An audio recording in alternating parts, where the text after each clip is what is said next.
আমি কিন্তু মাত্র ৩,০০০ টাকার চাকরি করতাম বা আমার বাবার একটা বাইক। আসসালামু আলাইকুম ভিউয়ার্স, আজকের এই ভিডিওতে জানতে পারবেন আসিফ হুজুরের জীবনী সম্পর্কে বিস্তারিত।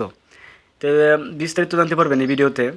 তো আসিফ হুজুরের সাফল্য হওয়ার পিছনে তার চাবিকাঠি কী, কীভাবে সাফল্য হলো, এই সম্পর্কে বিস্তারিত জানতে পারবেন এই ভিডিওতে। তো আপনাদের কাছে আমি একটা কথা শেয়ার করতে চাই। তো একটা মানুষের সাফল্য এমনি এমনি আসে না, অনেক কষ্টের পরে, অনেক মেহনতের পরে সাফল্য আসে। তা আসিফ হুজুরের একটা কথা সবাই জানেন যে উনি যখন ওয়াজ করতেন তখন উনি ছাত্র ছিলেন। মামুনুল হককে উনি ফলো করা শুরু করেন। মামুনুল হকের যখন দেখে ওয়াজ করা শুরু করেন তখন তিনি আস্তে আস্তে কোনো কাজ হয় নাই। তখন তিনি আস্তে আস্তে হাফিজুর রহমান সিদ্দিকের কাজ দিকে ফলো করে হাফিজুর রহমানের মতো ওয়াজ করা শুরু করেন, তখনও কোনো কাজ হয় না। আর যখন তিনি মিজানুর রহমান আজহারের মতন ওয়াজ করা শুরু করেন তখন তিনি আস্তে আস্তে একটু জনপ্রিয় হয়ে ওঠেন। আর আজ তিনি এই পর্যায়ে একটু বাংলাদেশের ইসলামিক জনপ্রিয় বক্তা হিসেবে পরিচিত। তে চলুন দেরি না করে ভিডিওটা দেখি আসিফ হুজুরের জীবনের সম্পর্কে বিস্তারিত উনি কি বলে। তো ধন্যবাদ সবাইকে, চলুন দেরি না করে ভিডিওটা আমি দেখি। কিন্তু মাত্র ৩,০০০ টাকার চাকরি করতাম বা আমার বাবার একটা বাইক ছিল, বাইকটা হচ্ছে 18 বাইক, ডায়াং ডায়াং। এত ঝাংড়ি বাইক আমি জন্মেও দেখি নাই। স্টার্ট দিয়ে এখান থেকে যাই ১ কিলো গিয়ে আবার বন্ধ হয়ে যায়, ওখানে গিয়ে আবার এমনে ঝুকাই, তেল আছে তাও চলে না। তবুও কোন মতে ঠেলে ঠুলে চালাইছি কয়েক মাস যাব। আচ্ছা, একটা পর্যায়ে গিয়ে এমন একটা অবস্থা হলো আমার পকেটের, যে তেল যে ভরবো বাইকে ওই টাকা আমার পকেটে নাই। তা আব্বাকে বললাম, আব্বা मैं माफी भी मांगता हूँ, দোয়া भी मांगता हूँ, আমার দ্বারা এই বাইক আর চলবে না, তোমার বাইক তুমিই রাখো। তা আব্বা বললো, কি করব বাইকটা, আমার পায়ে তো ব্যথা, আমি তো হার্টের রোগী, এটা কি সেল করে দিব?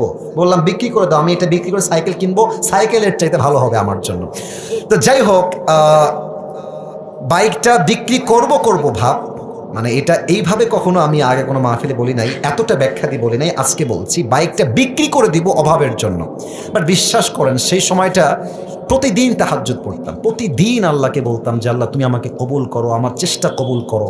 আর আমি দুইজনের ওয়াজ খুব বেশি শুনতাম, এক আজহারের ওয়াজ শুনতাম খুব বেশি, আরেকজন আমি আল্লামা দেলোয়ার হোসেন সাঈদীর ওয়াজ খুব বেশি শুনতাম। সেই সময়ের কথা, it has been 3 years or maybe 4 years back, 3 বা 4 বছর আগের কথা। তো হঠাৎ করে আমি একদিন জুমার খুতবা দিলাম। আমি আবার বলছি, এই কথা কিন্তু আমি কখনো কোথাও আপনার শোনেন নাই, আমি আজকেই বলছি। তো জুমার খুতবা দিলাম, আমি প্রায় 1 বছর যাবৎ জুমার খুতবা দেই, ভিডিও আপলোড হয়, কিন্তু কখনো কোনো রেসপন্স আসে না। আই মিন কেউ দেখে না ভিডিও, এই 10টা 20টা লাইক পড়ে, 2-1জন কমেন্ট করে, মাশাআল্লাহ, আমি তাতেই খুশি, আলহামদুলিল্লাহ, 2-1জন দেখলে আমার জন্য এনাফ বা আমার খুশি কারণ হয়ে যাবে। তো আমার মনে আছে হঠাৎ করে একটা ভিডিও আপলোড হলো আমাকে নিয়ে, মাশাআল্লাহ, ভিডিওর টপিক খুব ভালো ছিল, লাখ লাখ রিচ হয়ে গেল একদিনেই। মনে করেন যে 10-20 লাখ মানুষ দেখে ফেললো সেই ওয়াজটা। পরে মিডিয়ার থেকে আমাকে কল দেওয়া হলো যে আপনি জুমা পড়ান কোথায়, আমরা আপনার ভিডিও রেকর্ড করব। তো অনেক বড় একটা মিডিয়া আমাকে বললো যে আপনার ভিডিও একটা আপলোড দিব, আপনি ইনশাআল্লাহ অনেক দূর যাবেন, আপনার জন্য অনেক বেশি কাজ আসবে, আপনি কাজ করতে পারবেন আপনার দাওয়াতি ফিল্ডে। তো একটা মাহফিল করলাম, মাহফিলটা ছিল পাবনায়। মাহফিল ছিল কোথায়? পাবনায়। তো পাবনায় গেলাম, আমি হলাম 3 নাম্বার বক্তা, দ্বিতীয় বক্তা না, 3 নাম্বার। তো আমাকে যখন ওয়াজে দেওয়া হলো, দ্বিতীয় বক্তা খুবই রাগ, আমার টাইমটা তাকে কেন দেওয়া হচ্ছে, ওকে তো দিয়ে কাজ হবে না, ওকে নামান, দেখি দিয়ে কাজ হবে না, এটা 3 বছর আগের কথা, বেশি না, 3 বা 4 বছর আগের কথা। তো আমি ওয়াজ শুরু করলাম, কি বলবো, নিজের কথা বলছি না বা এটা আল্লাহ রহমত বলছি বলতে পারেন, আমি আধা ঘন্টা ওয়াজ করেছি, প্রত্যেকটা যুবক, আমি নেমে গেছি ওরা উঠে গেছে, মানে এই হুজুরকে আমরা ছাড়বো না। নেমে গেলাম, সেটা আপলোড হলো ইউটিউবে। হঠাৎ করে একদিন আমার বাসা ছিল রাজশাহীতে, রাজশাহীর আমাদের মেইন শহরে বাসা, আমার আব্বা জুমার খতিব এবং আমার আব্বা একটা মাদ্রাসার প্রিন্সিপাল। তো আমি বাইপাস দিয়ে যাচ্ছি বাইক নিয়ে, ভাই আমার কাছে কিছুই নাই, বিশ্বাস করে না আছে টাকা, আর আমার 2টা সাদা পাঞ্জাবি ছিল, আর আমি যেই জুমার খুতবা দিতাম, জুব্বা যে পরবো, জুব্বাও ছিল না ভালো, আমার বন্ধু থেকে জুব্বা ধার নিয়ে আসলাম যে বন্ধু দে, জুব্বাটা পরে মাহফিল করব বা একটু দোয়া করব, এই ওয়াজ হবে, আবার তোকে জুব্বা দিয়ে যাব। তো আমি এই অবস্থায় মাহফিলের জন্য বা রাস্তা দিয়ে হাঁটতেছি, তো হঠাৎ করে আমার কাছে একটা কল আসলো, বললো আপনি কি আবরুল হক আসিফ বলছেন? এটা অনেক আগের কথা, আমার ক্যারিয়ার কিন্তু শুরু হয় না। বললাম জি ভাইয়া, আমি আবরুল হক আসিফ বলছি। আপনি কে? তো বললো যে আমি অমুক জেলার থেকে বলছি, আপনার একটা মাহফিলের ডেট লাগবে। শুনে কলিজায় এত শান্তি লাগলো যে আলহামদুলিল্লাহ, আল্লাহ হয়তো আমার রাস্তা খুলতেছে, এই তো রাস্তা আমার খুলে যাচ্ছে।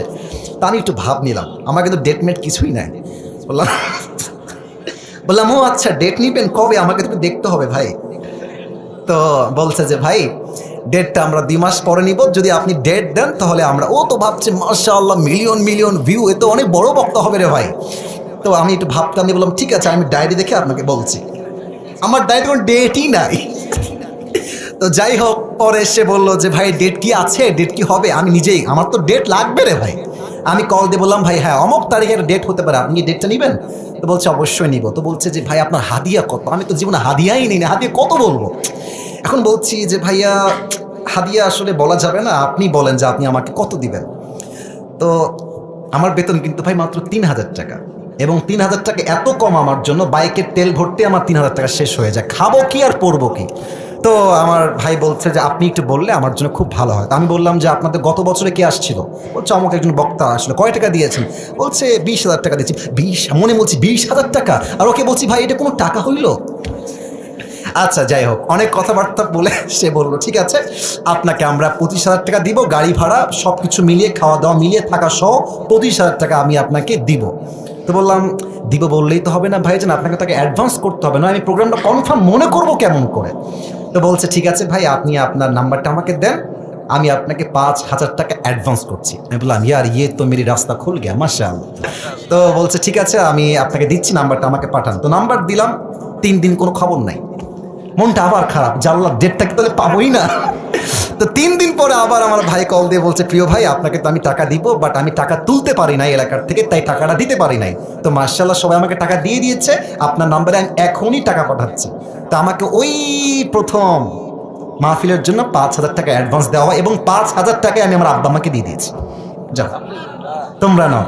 বিশ্বাস করেন ওই যে আমার জার্নি শুরু হলো, আল্লাহু আকবার, কি বলবো। এখন এমন একটা দিন নাই যেই দিন শত শত কল আসে না, আসিফ হুজুরকে লাগবে আপনাদের কি, আমাকে বলে 3 লাখ নিবেন, 2 লাখ নিবেন, 1.5 লাখ নিবেন, কত খালি বলেন না আপনাকে আমরা চাই।